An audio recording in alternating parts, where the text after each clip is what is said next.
The power of your morning, how you begin is everything. Every single morning, whether you realize it or not, life hands you something priceless. A clean slate, a blank canvas, a fresh breath of possibility. You open your eyes, and in that quiet moment, before the world starts shouting, before emails, deadlines, or expectations flood in, you're standing at a crossroad. And the question is simple. Who will you choose to become today? Most people don't realize how powerful that moment is. They roll over, check their phone, scroll, react, and just like that, the day isn't theirs anymore. It belongs to everything and everyone else. But it doesn't have to be that way. What if your mornings weren't rushed, but sacred? What if, instead of letting the world define your mood, you trained your mind to lead with strength? This is where the power of affirmations comes in, not as empty mantras or feel-good quotes, but as spiritual architecture blueprints for your becoming mental armor before you enter battle, a reminder that you are not a leaf floating on the surface of life. You are the stone beneath the current. You see, every time you repeat a powerful truth to yourself in the morning, you're setting the tone. You're choosing clarity over confusion, calm over chaos. You're not just preparing for the day, you're programming your mind to respond. Not react, to lead, not follow, to build, not merely survive. And here's what the Stoics understood better than anyone. You have power over your mind, not outside events. Realize this, and you will find strength. Marcus Aurelius. That's the core of it all. If you don't set the standard for your day, the world will set it for you. And the world? It thrives on urgency, on noise, on fear, but your soul was never built to be at the mercy of that. So each morning, instead of grabbing your phone, grab your thoughts. Speak your truth out loud, not because you're pretending, but because you're training. You're tuning the frequency of your mind to resilience. You're reminding yourself that peace, discipline, confidence, they are not outcomes, they are choices. Daily ones. You're not powerless. You're not late. You're not behind. You're beginning right now. And that, my friend, is your greatest advantage. So as we begin this journey together, I'll share with you 14 powerful truths, affirmations you can say each morning, not to magically change your life overnight, but to anchor you, guide you, strengthen you, one breath, one thought, one intention at a time. Because when you master your morning, you begin to master your mind, and when you master your mind, there's nothing you can't face. Part 1. I am not my past. Today, I begin again. There's something quietly powerful about the morning before the world starts asking anything of you, before the responsibilities, the noise, the emails. There's a silence, and in that silence, a question rises. Will I carry yesterday with me, or will I begin again? Too often, we let the weight of our past mistakes become the definition of who we are. We rehearse old failures like they're permanent tattoos on our identity. That bad decision, that missed chance, that thing you said or didn't say, they play in the background like a looped recording, convincing us, this is who I am now.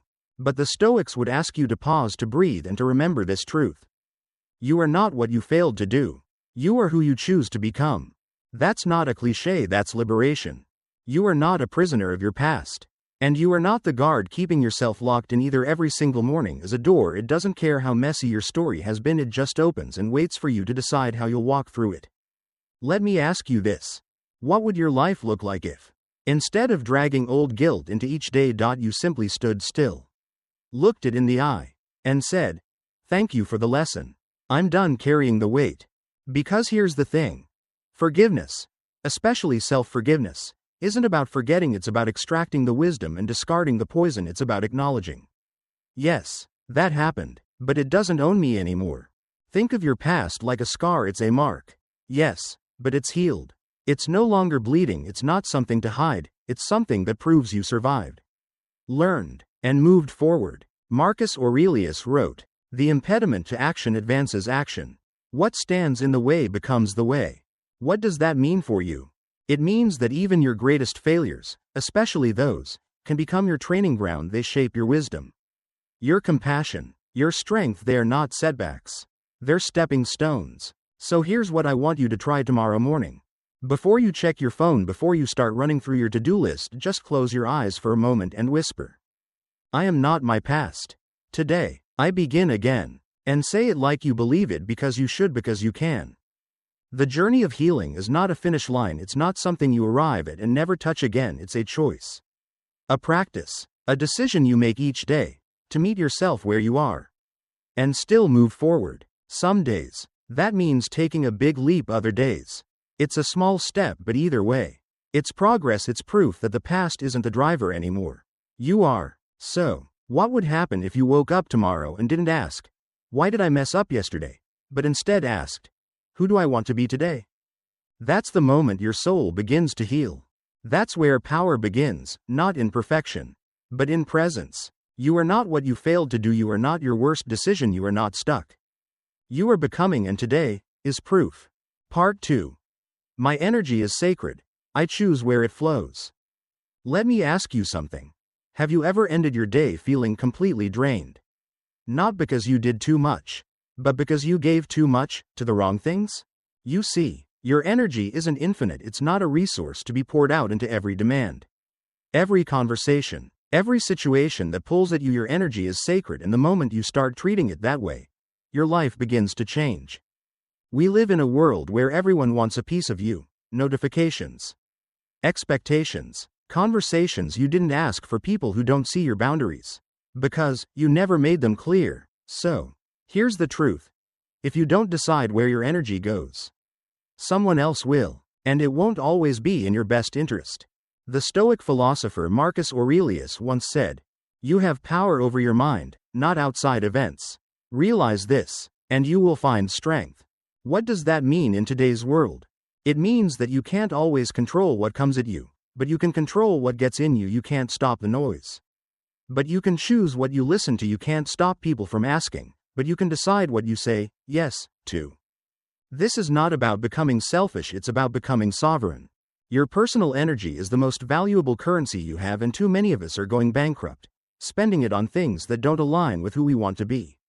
So the next time you feel pressure to explain yourself, to fix something that's not yours to fix, to be available 24/7, pause, breathe, and ask, is this worth my energy? If the answer is no, don't give it, don't explain. Don't apologize for choosing yourself, because honoring your energy is how you build self-respect. It's how you create invisible boundaries that say, I know my worth. I know what I carry, and I won't pour it into anything that depletes me. Think of your energy like water. When it flows with intention, when it's directed toward meaningful people, purposeful work, and aligned choices, it nourishes life. But when it's scattered, leaking into gossip, overcommitment, fear of disappointing others, it drowns your clarity, and when clarity disappears, so does your power. So here's the shift. Move from reaction to intention, from people-pleasing to self-respecting, from saying yes to everything to saying yes only to what fuels your soul. Because the truth is, you don't owe your energy to everyone, you don't owe explanations for protecting your peace, you don't exist to be available, you exist to be aligned. Each morning, before your feet even touch the floor, whisper this to yourself: my energy is sacred, I choose where it flows. Say it until it becomes your filter, until it becomes your boundary, until it becomes your default. And watch how your life begins to attract the right people, the right work, the right rhythm, not because you chased it, but because you stopped wasting your energy on what wasn't worthy of it. You are the gatekeeper of your energy. Guard it like your peace depends on it, because it does. Part 3. I have everything I need within me. There's a quiet lie we're all told from a young age, that we need to become someone else, that we need more time, more money, more validation, more approval, before we can finally feel enough. And so, we start looking outward. We chase titles, trophies, and timelines. We scroll through highlight reels, comparing our behind the scenes to someone else's best moments, and each time we do, we forget. We forget that the very thing we're looking for has always been within us. You see, you are not a project to be completed, you are not a broken version waiting to be fixed by the outside world, you are not lacking. You are layered, you are complex, and you are already equipped. Inside you is courage, inside you is creativity, inside you is resilience forged in every hardship you've survived, even the ones no one saw. Stoic wisdom teaches us to look inward for peace, not outward for permission. Marcus Aurelius reminded us that the soul becomes dyed with the color of its thoughts. In other words, what you feed yourself, you become. So, what are you feeding yourself? Doubt, comparison? The belief that you're not enough until someone else says so? Then it's time to change the diet because strength doesn't come from what you consume, it comes from what you believe. Let me offer a shift in perspective. Imagine yourself as an uncut gem, rough on the surface. Maybe chipped, maybe covered in dust, but beneath that, something unshakably valuable. Comparison won't polish you, approval won't shape you. But pressure, time, mistakes? Those are the tools that carve you into who you're becoming. Each failure is a chisel, each delay is a refining flame, each disappointment is sharpening your edges. You're not falling apart, you're being forged. And when you finally realize that, you stop chasing validation and start listening to the quiet power that's already inside. So the next time life tells you, you're not ready, or you're not there yet, or you need to be more like them, pause, breathe, and say this out loud. I have everything I need within me. Say it until you believe it. Say it until it becomes your armor. Say it until the voices of comparison get drowned out by your own clarity. This doesn't mean you won't ask for help, but it means you'll stop treating help as your source and start treating it as support. You won't wait to be fixed, you'll stand from where you are and grow upward. Because true confidence doesn't come from knowing all the answers, it comes from knowing that whatever comes your way, you've got the tools to figure it out. Not later, not when you're finally ready, now. Right here, right now, in this version of you, imperfect, unfinished, and still deeply powerful. So tomorrow morning, when you look in the mirror, don't look for flaws, look for fire. Look for the raw, resilient, radiant force that's been waiting for you to finally trust it. And whisper once again, I have everything I need within me. Because you always have, you just needed to remember. Part 4. I move with purpose, not pressure. Let's talk about a modern epidemic. No, not the kind you see on the news. I'm talking about the pressure to go faster, do more, be everything, all the time. It starts the moment we wake up, the endless notifications, the ticking clock, the to-do list that never seems to shrink. And behind it all, there's this quiet whisper. If you're not moving quickly, you're falling behind. Sound familiar? We live in a culture that celebrates exhaustion. We praise busyness like it's a badge of honor. We glorify burnout, as if collapsing at the end of the day means we did something right.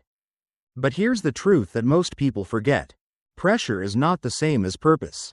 Pressure comes from the outside. Deadlines, expectations, comparisons. It pushes you, rushes you, drains you. Purpose, on the other hand, that comes from within. It pulls you, guides you, anchors you. The Stoics knew this long before social media and 24/7 hustle culture. They taught that a wise life is a life of intentional action, not constant reaction. They believed that every step should be aligned with values, not ego, not fear, not the need to impress anyone. So let me ask you something personal. When was the last time you stopped and asked yourself, why am I doing this? Not because someone else said you should, not because you're afraid of missing out, but because it actually matters to you. Most of us don't ask that question enough. Instead, we run, we say yes to things we hate, we scroll through other people's lives and feel behind, and we act, not from purpose, but from panic. But what if you slowed down? What if, for once, you didn't measure your day by how much you got done, but by how aligned your actions were with your values? You see, when you move with purpose, life stops being a race, it becomes a rhythm. You're no longer chasing someone else's timeline, you're walking your own path, step by step, breath by breath, in sync with who you truly are. That's not laziness, that's clarity, that's strength. And here's the paradox. When you slow down, you actually go deeper, you make better decisions, you create with more heart, you connect with more presence, and you stop sacrificing your peace just to prove your worth. Because you finally understand, you don't need to rush to matter, you don't need to be everything to everyone, you just need to be intentional. So tomorrow morning, before the pressure starts piling on, say this to yourself. I move with purpose, not pressure. Let it be your filter, let it be your anchor. When someone tries to push you into a yes, pause and ask, does this align with who I want to become? When your mind starts racing, breathe and remember, speed means nothing without direction. You weren't born to be frantic, you were born to be focused.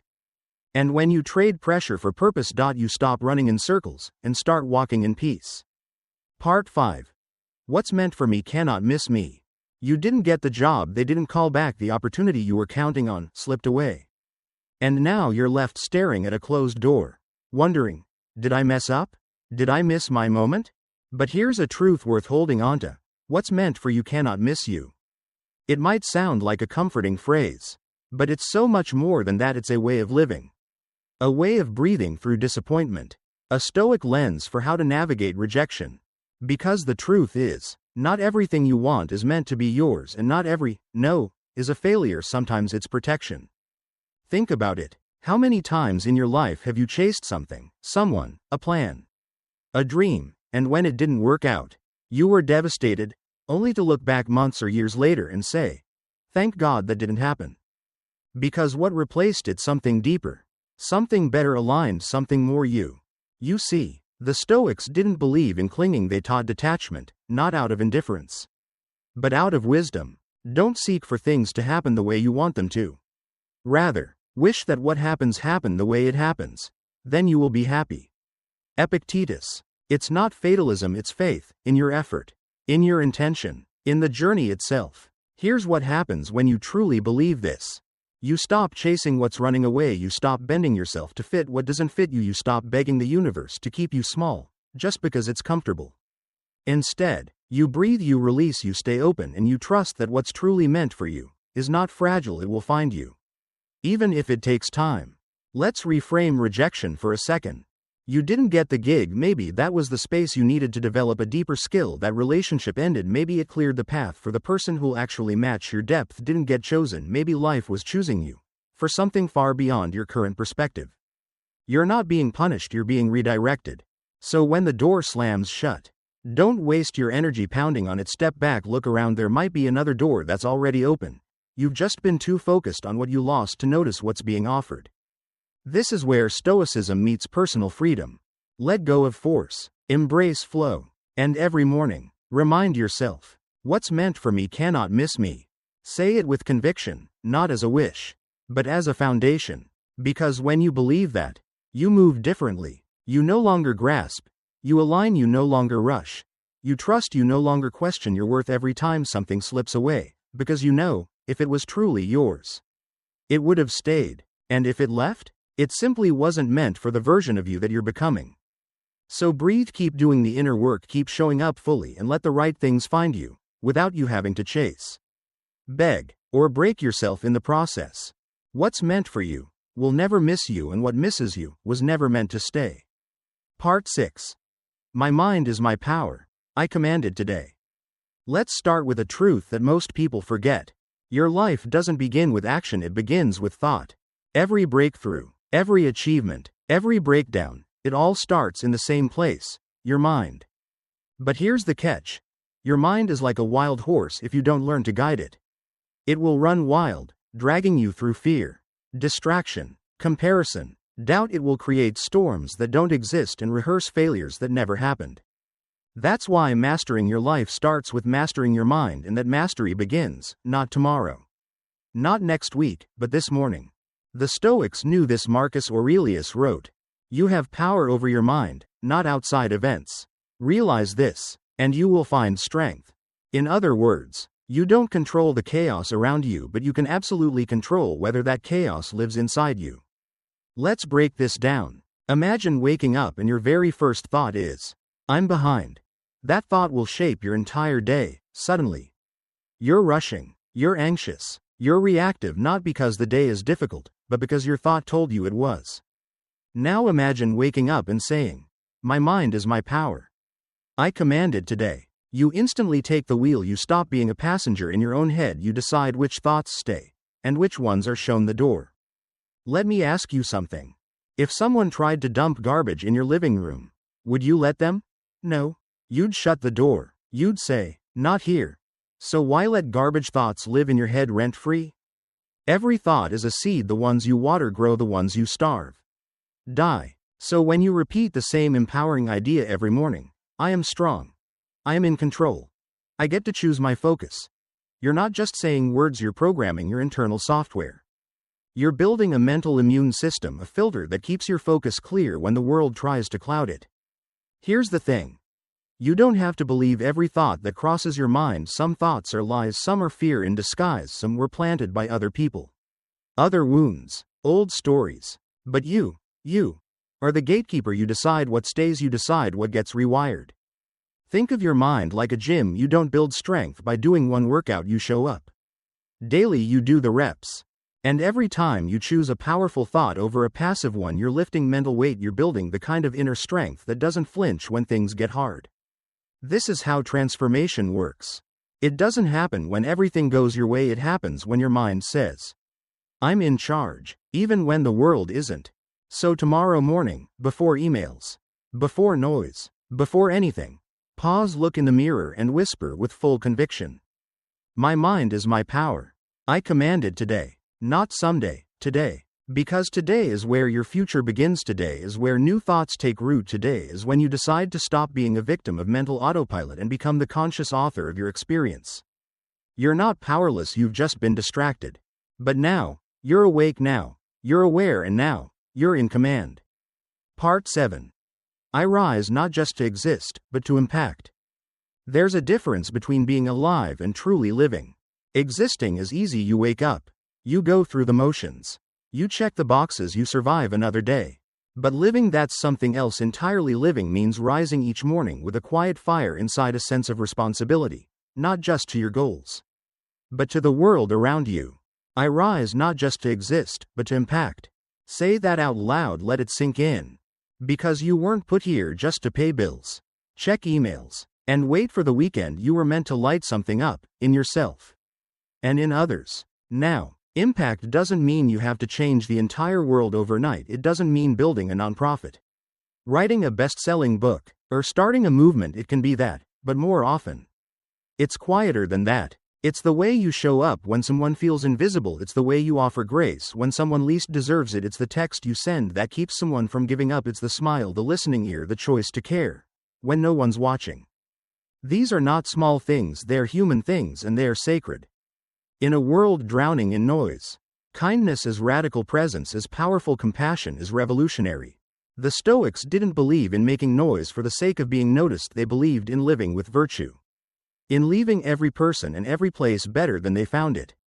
So ask yourself, what will I give today?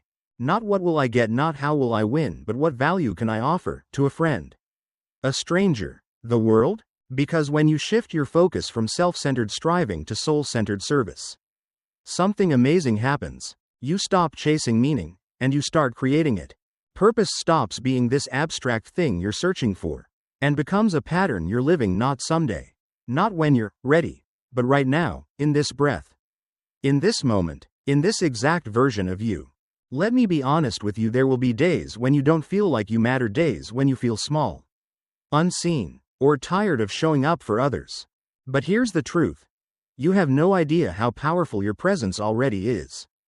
That one moment you chose to be kind, it could echo in someone's life forever. That small encouragement you gave, it might have stopped someone from giving up.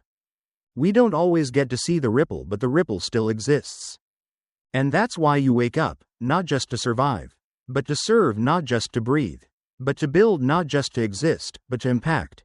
So tomorrow, when your feet hit the ground, make this your intention. Today, I rise not just to exist, but to impact. Let it guide the way you work, love, speak, give, and live, because your life isn't measured by what you take from the world, it's measured by what you leave behind in others. So go smile when it's easier to scroll, hold the door when no one's looking, speak life when someone's fading, give without waiting to be noticed. That's what real impact looks like, that's what a purpose-driven life feels like, and that's who you already have the power to become, today. Part 8. Every sunrise is a call to awaken your inner power. Not everyone sees the sunrise. Sure, the sun comes up every day, but not everyone sees it. Most people rush past it, buried in to-do lists, notifications, caffeine, and noise. But for those who pause, even for just a moment, it's more than just morning light. It's a message, a quiet whisper from the universe that says, you get to begin again. Every sunrise is not just the start of another 24 hours, it's a spiritual invitation, a call to wake up, not just physically, but mentally, emotionally, and purposefully. The Stoics believed the way you begin your day matters. Marcus Aurelius wrote, when you arise in the morning, think of what a precious privilege it is to be alive, to breathe, to think, to enjoy, to love. That's not poetic fluff, it's mental preparation, because how you begin your day is how you build your life. You see, Your mind is like a computer, and every word you speak to yourself in the morning, it's code you're programming your own operating system. So let me ask you, what's the first thought you give yourself when you wake up? Is it anxiety, self-doubt? I'm already behind, I can't handle today? Or is it, I am capable, I am centered, today is a fresh start, and I will meet it with strength? Because those thoughts, they're not just ideas floating in your head, they shape your mood, your energy, your presence, they tune your inner frequency, and that frequency affects everything.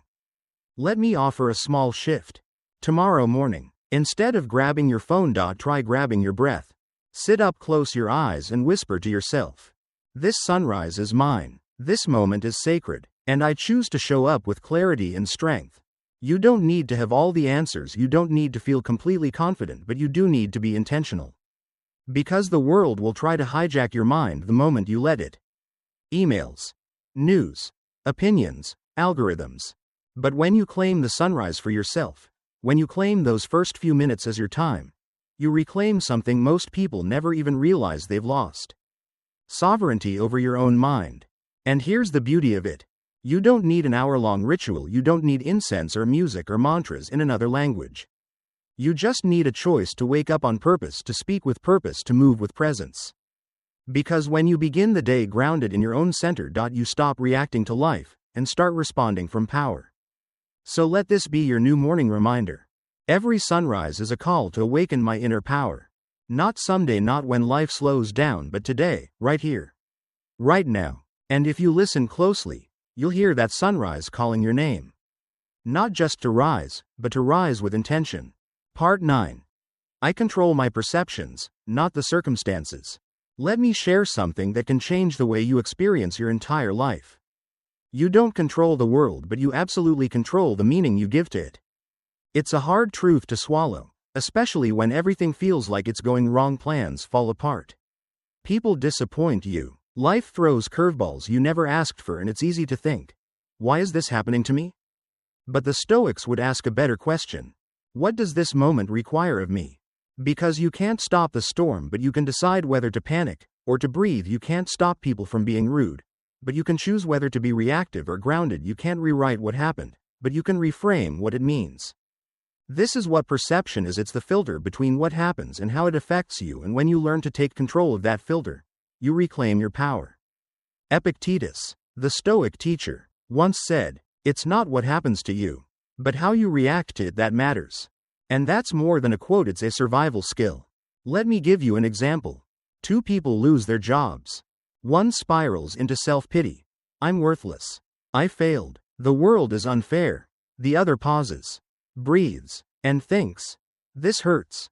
But maybe this is the push I needed to build something better. Same event, different perception, radically different lives. You see, most people live their life thinking the outside must change for them to feel okay, but the Stoics flip that thinking on its head. You change the inside, and suddenly, the outside loses its grip on you. This doesn't mean you become passive, it means you become powerful. Because instead of wasting energy trying to bend the world to your will, you focus on the only thing that ever really belonged to you in the first place, your mindset. Here's a practice. Next time something annoys you, triggers you, or throws you off course, pause, ask yourself, is this really the problem, or is it how I'm seeing it? Then go deeper. Is there another way to interpret this moment, one that strengthens me instead of weakens me? It's not easy, it takes discipline, but like any muscle, perspective grows stronger the more you train it. And the beauty is, you can start today. You don't need to wait for perfect conditions, you just need a choice. So tomorrow morning, when life inevitably throws something unexpected at you, don't ask for the world to change, ask for your vision to sharpen. Say this to yourself, I control my perceptions, not the circumstances. Say it when you're stuck in traffic, say it when someone cuts you off, say it when the plan breaks, the schedule fails, or life doesn't go your way. Because your peace isn't in the outcome, it's in the lens through which you see it. And when you own that lens, you stop being a victim of the world, and start becoming the master of your mind. Part 10. I welcome discomfort, because that's where strength is built. Let's get real for a moment. In a world that constantly sells you comfort, fast food, instant gratification, convenience at every corner, there's one truth most people don't want to hear. Comfort is a trap. It lulls you, it tells you that ease is the goal, that avoiding challenge is smart, that anything uncomfortable must be bad. But you and I both know, that's not where growth lives. The Stoics knew it. They didn't chase comfort, they trained for life by stepping into discomfort, intentionally, consistently, with discipline, because they understood something we often forget. Discomfort is not punishment, it's preparation. Let me ask you something personal. When was the last time you did something uncomfortable, on purpose? Not because life forced you to but because you chose it? Maybe it was waking up earlier than your body wanted, maybe it was having that hard conversation you'd been avoiding, maybe it was showing up even when your confidence didn't. It wasn't easy, right? But wasn't there power in that, even just a little flicker of pride afterward, knowing you didn't take the easy way out? That flicker is strength, and it only shows up in one place: discomfort. You don't build muscle without resistance, you don't build courage without fear, and you don't build resilience by avoiding life. You build it by facing it head on. The cold morning air you didn't want to feel? That's training. The criticism that stung? That's training. The failure, the silence, the awkwardness, the weight, it's all mental reps. It's the gym of your soul. Every time you lean into discomfort instead of away from it, you're not just enduring, you're evolving. You're teaching your nervous system, I don't break when things get hard, I rise. So when life throws something cold at you, a rejection, a tough season, a brutal truth, don't flinch, don't numb it, feel it, face it, use it, because here's the truth: discomfort reveals your edges, and once you know where those edges are, you can stretch them. You can move beyond them, you can become something more than you were yesterday. That's how real strength is built. Not in the comfort zone, but in the moment you choose discomfort on purpose, knowing what it's shaping in you. So tomorrow morning, when the alarm goes off and the bed feels too warm to leave, remember this: I welcome discomfort, because that's where strength is built. Say it live, let it become your internal compass. Because life doesn't get easier, you get stronger, one cold morning at a time, one awkward conversation at a time, one conscious choice to lean into the challenge instead of away from it. And soon enough, you'll realize, you were never afraid of discomfort, you were afraid of your own potential. Not anymore. Part 11. I accept what I can't change, and act on what I can. There's a quiet kind of suffering that steals more joy than pain ever could. It's not the suffering that comes from what happened, it's the suffering that comes from wishing it had happened differently. From replaying the past like a broken film reel, from trying to control what was never yours to control in the first place. And that's where this simple but powerful Stoic truth comes in. I accept what I can't change, and act on what I can. It sounds simple, but it's one of the most powerful mental disciplines you can ever build. Because here's the truth: your strength isn't in what you endure. It's in what you focus on. The Stoics, Epictetus, Seneca, Marcus Aurelius, they all said the same thing in different ways. Some things are up to us. Some things are not. What's not up to us?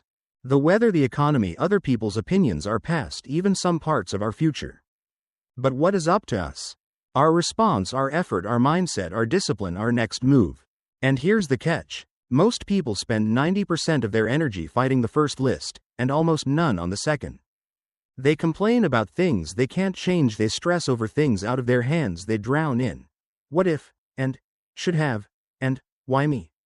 But you, if you're here, listening to this, you can choose differently. Let me ask you, what would your life look like if you only gave your energy to the things you can actually influence? What would shift in your mind, your body, your soul, if you stopped resisting reality and started working with it? Let me give you an example. Imagine it's raining on the day you planned something important. You could spend hours being upset, frustrated, feeling like the universe is against you, or you could grab an umbrella and move forward. That's the Stoic way. You don't pretend the storm isn't real, you just don't let it stop you from walking through it. The key is this: acceptance is not giving up. It's clarity, it's saying, I see things as they are, not worse, not better, just real, and from that place, you gain power. Because when your mind is no longer spinning its wheels on what can't be moved, it suddenly has traction to move what can. So tomorrow, when something doesn't go your way, when someone disappoints you, when the timing falls apart, when life doesn't follow your script, pause and ask yourself, is this within my control? If it's not, breathe, let it go, Recenter, then ask, what is within my control right now? That question is a compass. It keeps you grounded when the world tries to sweep you away. It turns energy into action, emotion into clarity, stress into focus. And that, my friend, is what separates the reactive from the resilient. So say this with me. I accept what I can't change, and act on what I can. Say it in the face of delay. Say it when someone lets you down. Say it when life doesn't play fair. Because you're not here to fight the wind, you're here to adjust your sails, and keep moving. Part 12. I focus on the present, everything else is noise. Let's pause for a second and be brutally honest. How many minutes of your day do you actually spend here, right now? In this moment? Not reliving yesterday, not worrying about tomorrow, not planning, fixing, scrolling, analyzing, but just being here. If your answer is not many, you're not alone.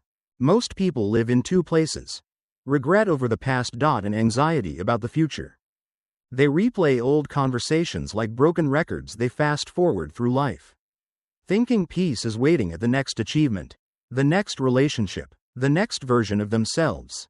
But here's the truth the Stoics knew, and modern neuroscience confirms. The only moment that's real is this one. The past, its memory, the future, its imagination. Only the present is alive. And yet, we treat the present like a hallway, just something we rush through to get to the next door.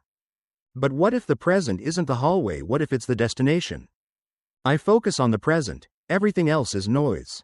Say it, mean it, because when you're not here, life moves on without you. Your relationships suffer, your joy gets postponed, your purpose gets blurred. And worst of all, you miss your own life in real time. Let me offer you something simple. Try eating a meal today without checking your phone. Feel the texture. Taste the flavor. Notice how your body reacts. It's such a small thing, but it grounds you in the now.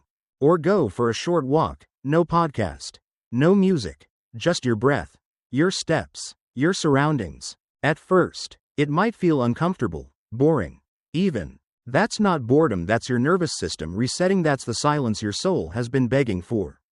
You see, focusing on the present isn't about tuning out reality, it's about tuning in to what actually matters.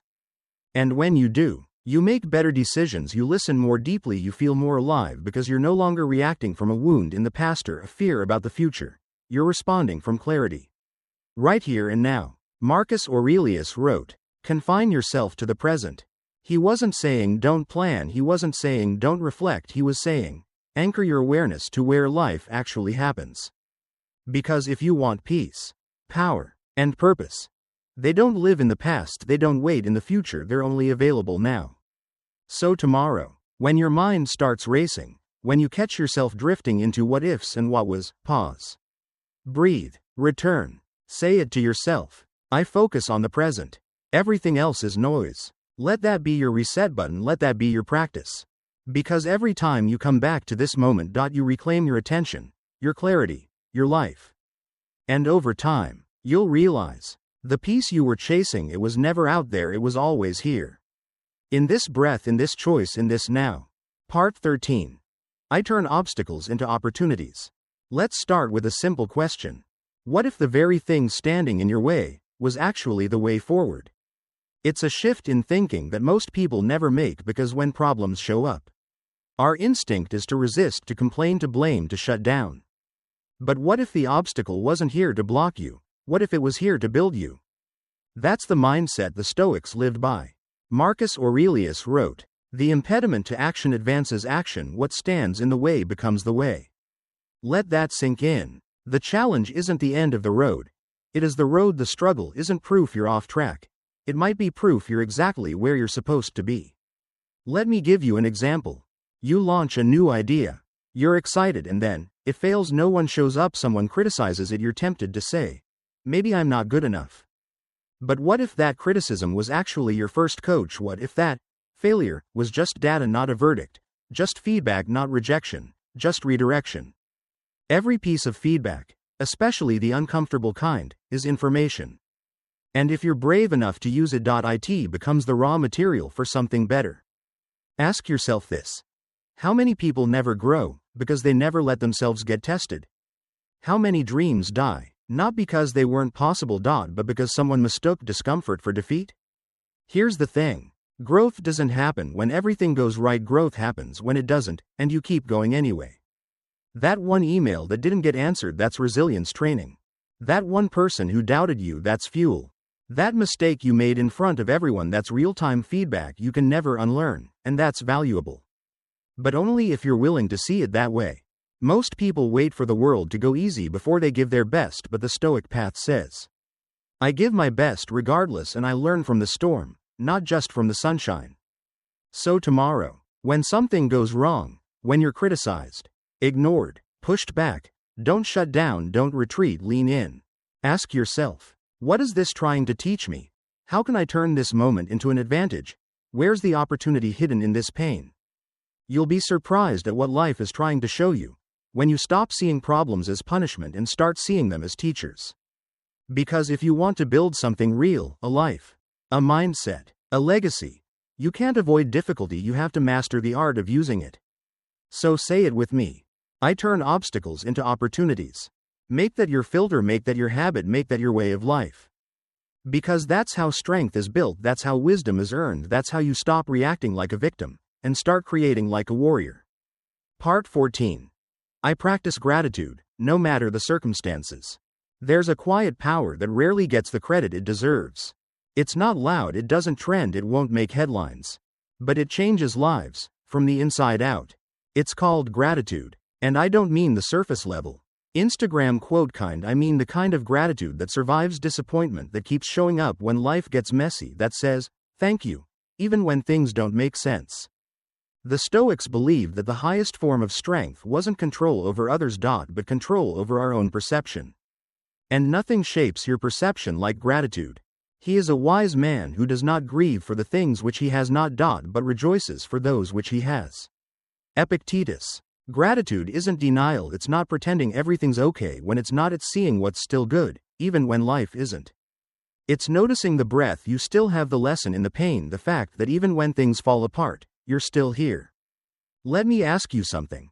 Have you ever gone through a hard season, maybe even the hardest of your life, and now that you've come out the other side, you can honestly say, I'm stronger for it? That's gratitude, not in hindsight but in motion. And imagine how much more peaceful, how much more powerful your life could be if you practiced that in the middle of the storm, not just when it passes. Think about it. Anyone can be grateful when things are going well, but when things break down, when the relationship ends, the dream delays, the health fades, the money tightens, that's when gratitude becomes a weapon. Not to fight the world, but to protect your inner world. Because gratitude doesn't change your situation, it changes how you move through it. It doesn't erase grief, it just reminds you there's more to the story than loss. It doesn't cancel the pain, it just makes space for hope to stand beside it. Gratitude is rebellion in a culture addicted to complaining, it's resistance against the lie that says, you need more to be happy. No, you don't. You need presence, you need perspective, you need to look around and realize, I woke up today, that means I have another shot, that means I still have something to give. Something to feel, something to be. So tomorrow morning, before the stress, before the news, before the noise, say this to yourself. I practice gratitude, no matter the circumstances. Say it when you feel behind, say it when you feel unseen, say it when everything feels like too much. And then prove it. Find one thing, just one, to be thankful for in that moment. The air in your lungs, the lesson in your struggle, the strength in your silence. Because when you live like that, you stop chasing happiness and start cultivating joy. Not a fleeting emotion, but a grounded way of being that can't be taken from you, no matter what life does next. That's not weakness, that's emotional freedom. That's what Stoic gratitude looks like. Live by an inner standard, the Stoic way. Let's be honest. Most people wake up and live their day by default, not by design. They respond to the world's noise instead of leading with their own clarity. They chase validation instead of standing on values. They wait for motivation instead of cultivating discipline. But that's not you. Because if you've come this far, if you've walked through these 14 affirmations, then something inside you already knows. There's a better way to live. Not louder, not faster, not more impressive, but deeper, stronger, freer. This is the Stoic way. Living by an inner standard that isn't controlled by chaos, comparison, or external approval. It's not about pretending life is perfect, it's about preparing your mind to meet life as it is, with courage, clarity, and calm. And that preparation begins each morning. With intention, with reflection, with a quiet, steady decision to build the kind of person you want to be, before the world tells you otherwise. These 14 affirmations? They're not magic spells, they don't manifest your future. They reshape you from within. One repetition at a time, one breath at a time, one quiet choice at a time. You don't need to understand all of them perfectly, you don't need to feel strong every day, you don't need to wait to be ready. You just need to show up. Say the words, sit with the meaning, live them, not just when it's easy, but especially when it's hard. Because your future isn't created someday, it's created each morning. And no, you don't need to have it all figured out, you just need enough courage to stand up.